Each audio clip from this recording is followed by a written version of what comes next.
The results are in, and the vast majority of people are saying that Layton Sports card did in fact get loaded boxes. This is going to be a further unpack to the topic we spoke to last week about Layton getting loaded sports cards when it came to Topps Tier 1 baseball.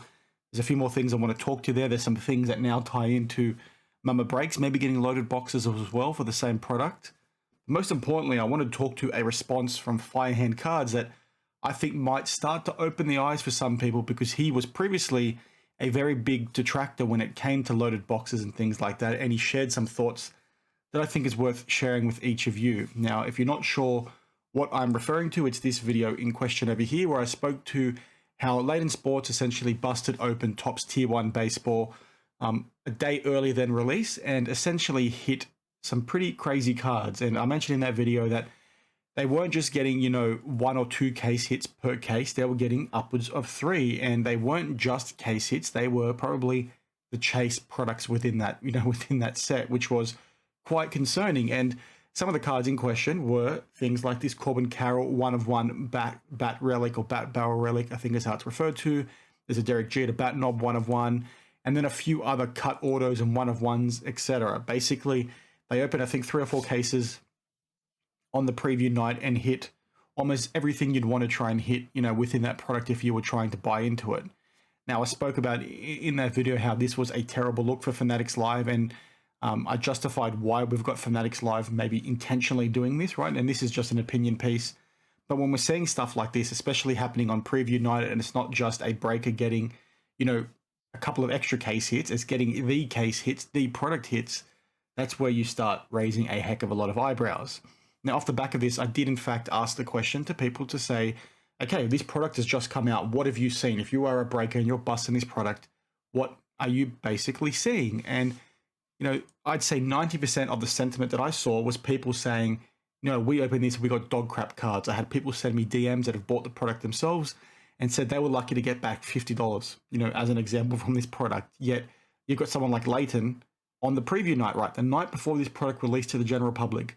They opened it and not only got, multiple case hits, but they got literally the product hits within that, within that set, right? And again, that makes sort of sense why people maybe aren't getting hits, because, if they've all gone to Layton as an example, as it looks, then maybe many other boxes are not going to have good things in them, which is why so many people are complaining about not getting anything. But it's just a very, very interesting one. And the reason why I think that's interesting, and people give me shit all the time for saying interesting too much, is because I also mentioned, could this be a QC issue? Because we've seen a lot of stuff happen, with 1/1 duplicates and triplicates from Topps.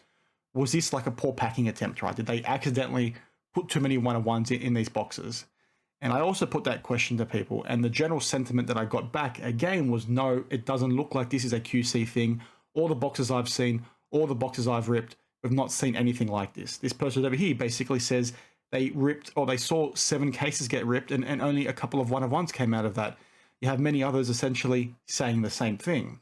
Now, before we jump into the whole Mama Break situation, the thing I want to point you all on is this comment here from Firehand Cards. Now, Firehand Cards is, again, an OG breaker. I can't recall how big they actually are these days, but they are one of the OGs. They are one of the ones that sort of kickstarted breaking in the format that we do know it now, I think over a decade ago now. And he's always been someone, or Firehand Cards has always been someone that's pushed back on, the whole hot box talk, the whole loaded box talk, and famously had a bit of a back and forth with Sports Card Radio when it came to the, backyard breaks boxes, and then also the, Crown Royale stuff as well. And what Firehand Cards said to me in my comment over here that I've now pinned is these cases aren't producing multiple case hit 1/1s, they're producing multiple product chase hit 1/1s. He made that distinction because I didn't make that clear enough in my video. I did mention it, but not as clear as I could have been, so I do thank him for that.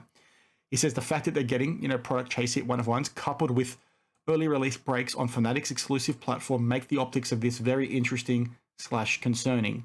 None of the many cases we opened to this product produced those types of hits. And that sentiment goes everywhere else as well. But the fact that you've got someone like Firehand Cards now asking that question when he was pushing back on that kind of talk so severely in the past, and again, he might not buy into the whole loaded box talk now, but the fact that he's asking this kind of question, I think goes a long way to where the hobby is right now. When you look at the video that I did, a few months ago that I'll put on screen right now, where I mentioned I had some breakers reach out to me that are, got boxes coming from Tops and Fanatics, and they think they're getting loaded boxes, right? And I talk to that piece. The fact that you've got breakers now saying that, the fact that you've got Firehand cards now looking at things from this lens as well, that tells me that maybe people are starting to raise a few more questions, and it's maybe not as tinfoil theory as, many people made us out to be when we were talking about this, 18 months ago. I think it's quite disturbing, and yes, I would use that word because this is in fact fraud if Fanatics is doing this intentionally, right? There's a incentive for them to be doing this, and if it is in fact happening and it is in fact intentional, that is very concerning for, the future projections of the hobby, because if they are doing this intentionally, that means maybe they do not have the collectors and consumers' best interests in mind, because you're essentially funneling product to your breakers and your platform so you can maximize revenue whilst, scamming and defrauding customers from, getting the chance to own something for themselves, right? If you're funneling stuff to your platform, to your select breakers, so then you can sell them the box, but then also cash in on the fact that they're going to sell those spots on your platform.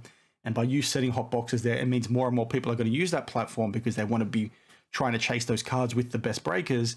You're committing fraud, right? And the customers that are out there actually buying the product from a retail store, as I had, dozens of people comment on that video that I mentioned a bit earlier, these guys are basically buying into something, not knowing they're not even in a chance to win it in the first place, right? They've got no chance of hitting the chase card. And yes, odds and all that sort of stuff are really hard to get, but that's not the point, right? You're committing fraud if you're doing this intentionally, and it's completely, unacceptable.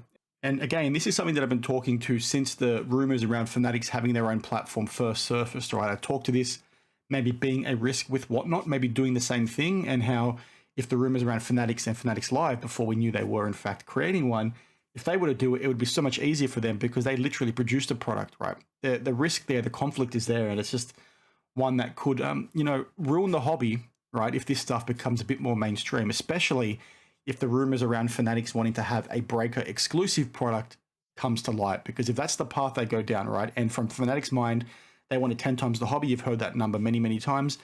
They want to do that, right? And their avenue to do that is just to get breaking to be a big thing and to buy in sort of gamblers and just average sport fans and all that sort of stuff, as opposed to just card collectors.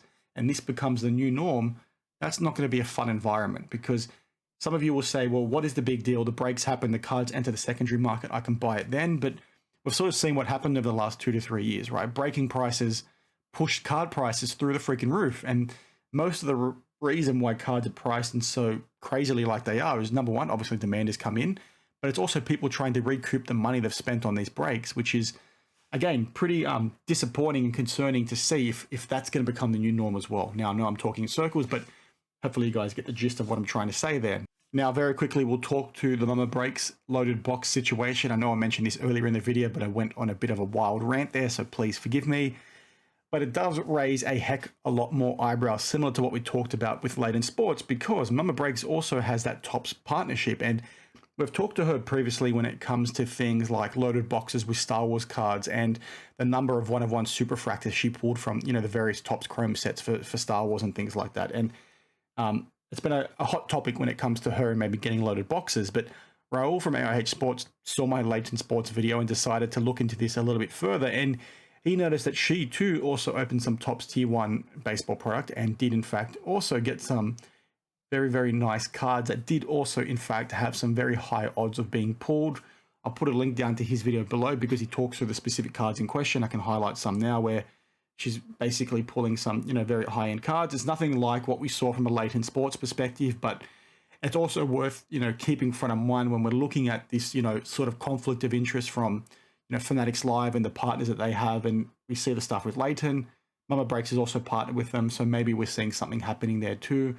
Couple that with, like I said, the whole Star Wars situation, and then we could be in a pretty dark space ahead, which is, very frustrating because, again, it's just breaking at the end of the day. But like I mentioned a little bit earlier, this stuff has impacts on the rest of the hobby, and it's just one that scares me a little bit, right? Because if you've got this business doing this sort of stuff intentionally, and like I said in my last video, it doesn't have to be a whole business with the same hive mind pushing towards this, fraud mentality. It could just be one or two people within there trying to better their KPIs and things like that. But if that stuff's happening, it's not a good look for the hobby, certainly, and it paints a very negative picture for the hobby long term, because it's a trickle-down effect. It's a domino effect, in my opinion, that could mean that the hobby either dies in the ass because people are sort of realizing that the product isn't worth buying unless you're buying through that platform, or, you know, it just means people aren't enjoying the hobby anymore and they're seeing this stuff happen and they want to step away, which, my opinion, if that is the case, please don't take it, you know, that seriously. It is a very serious matter, right? You're talking about potential fraud here, but,